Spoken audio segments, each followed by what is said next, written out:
Welcome to Topstep's Funded Trader Interview. I'm Eddie Horn, and today we've got Ammar. Ammar is going to be with us, one of our newest funded traders, and he's going to share his journey with us to success to the funded account. Before we start, remember, have your pencil sharpened, ink in your pen, because what's going to be said is going to benefit you. There's a lot of good information here to help you along your journey also. So let's bring him on. Ammar, how are you? Good. How are you today? I am fine. Thank you for asking and being here with us today. I'd like to thank you for being here and sharing your journey with Topstep. Now, Ammar, tell us about yourself a little bit. So I'm actually 19 years old. I'm going to school here in Boston College, and I'm studying finance. So I'm a sophomore too. So that's kind of where I'm at, like in terms of like what I'm doing in my day to day. And obviously every morning still trading with Topstep is what I kind of spend my days doing. All right. Now, who or what gave you the bug of trading? Who got you interested in this? So honestly, I was just kind of how a lot of people I know started. You're on YouTube, you see a thumbnail of a Lamborghini or some crazy car, and you're like, oh, wait, how do you do this? And you kind of look into it. But I mean, obviously now that I have more knowledge, I know half those people, are just kind of doing that for the marketing side of it. But right. Knowing and seeing kind of it firsthand, I know it's still possible, which is what kind of led me to keep going in my journey. Now, is this how you educated yourself? Sort of a little bit here and a little bit there? Yeah. So I actually didn't really buy any like specific courses. Most of my education came from just reading and YouTube, especially. I found that, I mean, obviously at first there's just so much information out there. So a lot of people can get overwhelmed with, what's out there. But kind of one of the best things that I did was I just kind of picked a small few people that like I kind of stuck with for a long time. And even though if their trading style isn't, lines up with mine, you can still kind of pick and choose some things that they do, and you can kind of implement it in your own trading. See, that's what's so nice about it. I mean, there's a lot of information out there, and like you said, pick and choose what works for you. And it's a big test procedure. A little bit of this, a little bit of that. Does this work? Does this not work? And you finally dial it in to what does work. Now, exactly. Ammar, what are you trading now, and why?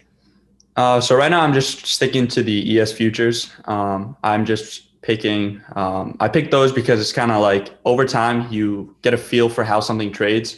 I remember before when I was kind of into options trading, we'll talk about that later. I was kind of trading a ton of different things, and you kind of don't really get a feel for something you're trading constantly because you're switching up from, oh, this one's moving, this one isn't moving.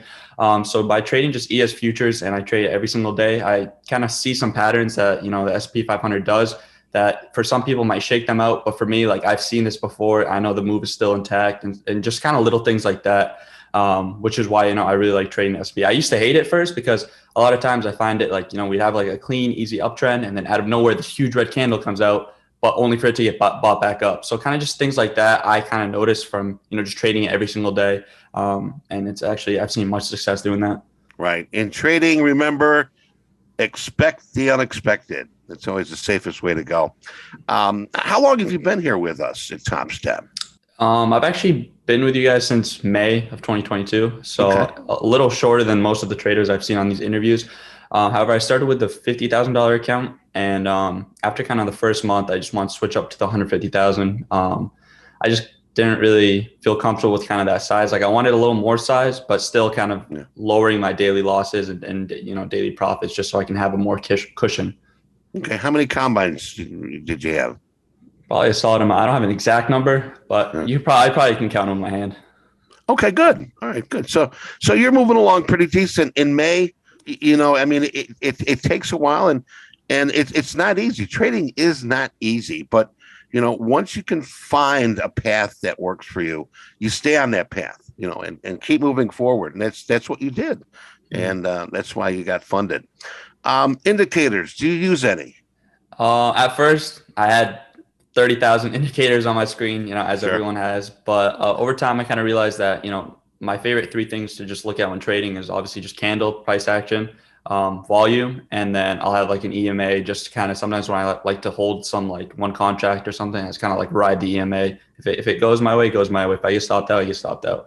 So I just kind of like keeping it simple because I don't know, I feel like I have a little OCD. So just having everything clean, straight cut, just my levels, price action. That's all I really need.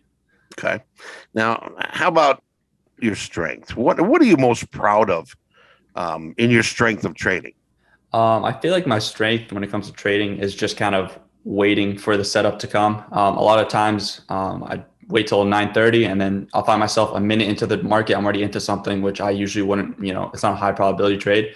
So I got really, really good at just kind of having my rules right in front of me, what my entry criteria is. And then if it triggers, I get in. If not, I just sit on my hands. So just kind of having the discipline and the patience just to wait until the high probability setup comes my way. And if not, then I move on to the next day. Right. You wait for that opportunity, be frugal, be stingy, be selective. Don't throw things against the wall and hope they stick, which, a lot of traders tend to do just to get in the market. So Yep. wait, timing is everything. How about a weakness? You got a weakness? Yeah, definitely. I mean, I feel like my biggest weakness, and even I kind of see it a little bit right now still, is kind of controlling the red days. When I go in the market pretty disciplined, and then the first, like, say, 3 trades, I followed everything, but they're red. It kind of gets to my head still. And I find that sometimes I'll just go in like a fourth trade with like double the size or a little bit. And that obviously leads to a ton of revenge trading and Right. kind of just like blowing up your account or just digging yourself into a deeper hole. Because my statistics, I mean, for the month, like I'll have like a few red days, but usually if you look at the calendar that I have, like where I write how much I made that day, the red days are usually very big compared to all the green days. So as long as I can limit them to a certain amount, I found a lot of success with that. Right. And, we all sort of fall into that sort of category where, we're only human, revenge trading. I need to get that money back. And usually what I'll do is I'll ask myself that question. Why did you put that stop in? Or why did you buy that two lot? And if I don't have a good answer, then most likely I'm revenge trading or emotions are taking over or the FOMO, fear of missing out. I see a big move. I got to Mm-hmm. jump in. So I'm always asking myself that question, like, why? And I got to have a good answer. If I don't, then I know I'm doing something wrong. How about some words of wisdom? A lot of traders out there listening, a lot of new traders like yourself. What would you like to share with a new trader? Words of wisdom. I'd say the number one thing that a new trader should focus on is just kind of building their trading method in a more systematic way where they can just kind of run it day in and day out. And then at the end of the week, at the end of the month, you'll see that you'll be green. I mean, obviously, if the system is faulty, then you won't be green. But most of the time, people spend a lot of time making this amazing trading plan. Then the next day they go in, completely throws out the window. So as long as you can stick to systemizing your trading and just doing it day in and day out, the results will show at the end. Right. And so when you got to take a few steps back, reevaluate, and sometimes when that game plan is just not coinciding with that lovely market, sometimes I just shut it down. I don't want the battle. I don't want the stress. I don't want the anxiety. I'll walk away. Now, what do you think are some good qualities that would make a trader a successful trader?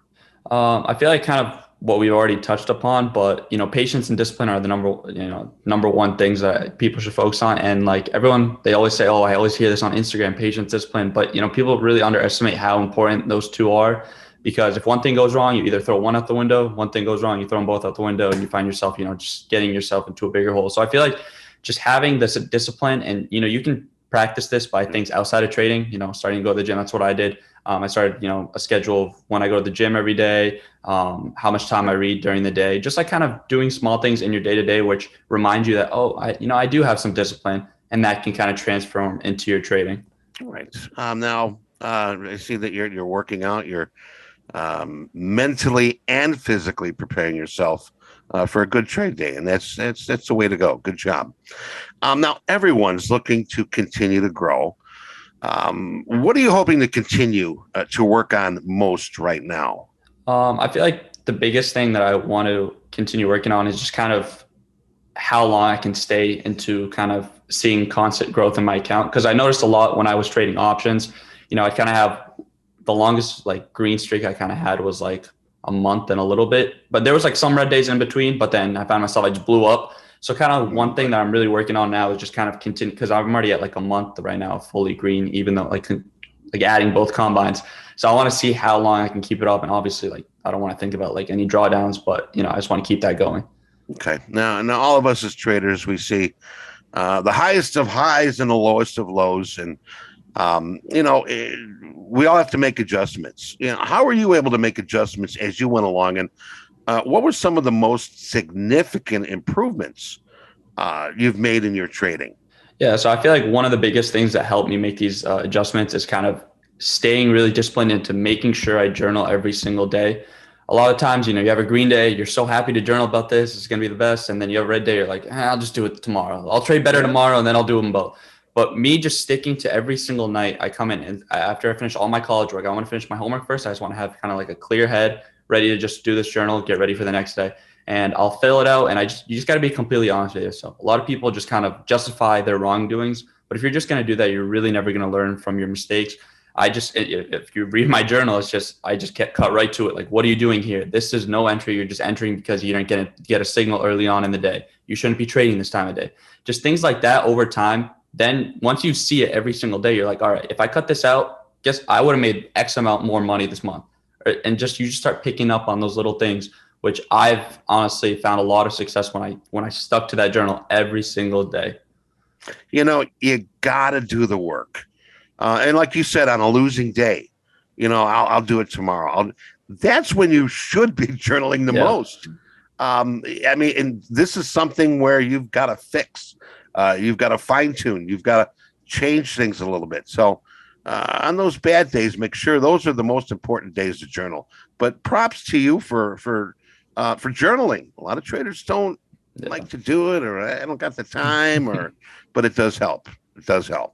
Has Topstep made you a better trader? Yeah, 100%. I think it really has, due to the fact, the rules set in place kind of have put some accountability onto your own trading. So a lot of people say like trading is so difficult because, you're in the space by yourself. No one's looking after you. Like no one's looking over your shoulder, seeing if you're doing the right thing or not. Topstep in a way is doing that. By having these rules, you kind of have to create structure in a way that, you can't just blow up, that same day, because they're just going to give you that X and then you have to either reset or wait for the month or whatever. So by having those rules, it sets kind of as like a framework for like how you should be trading.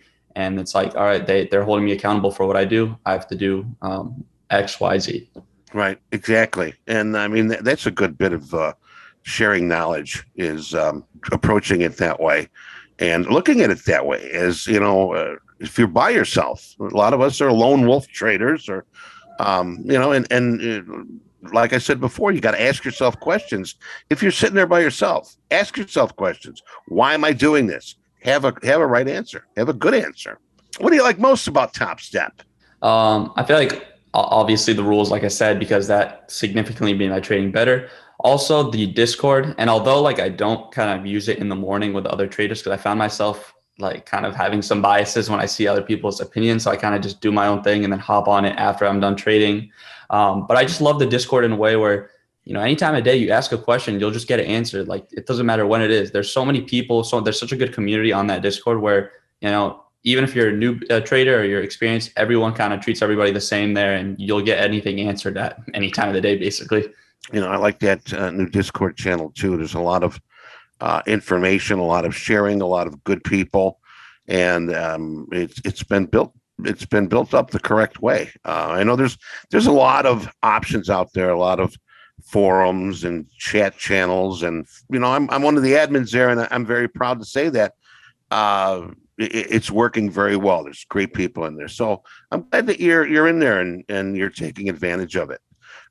Outside of trading, outside of college, do you have any hobbies, collections, sports, music? So kind of my favorite things to do is pick up basketball. I don't play for any kind of big teams or anything, but just pick up basketball with my friends. I'm really into weightlifting, powerlifting. That's a really big thing between me and my buddies.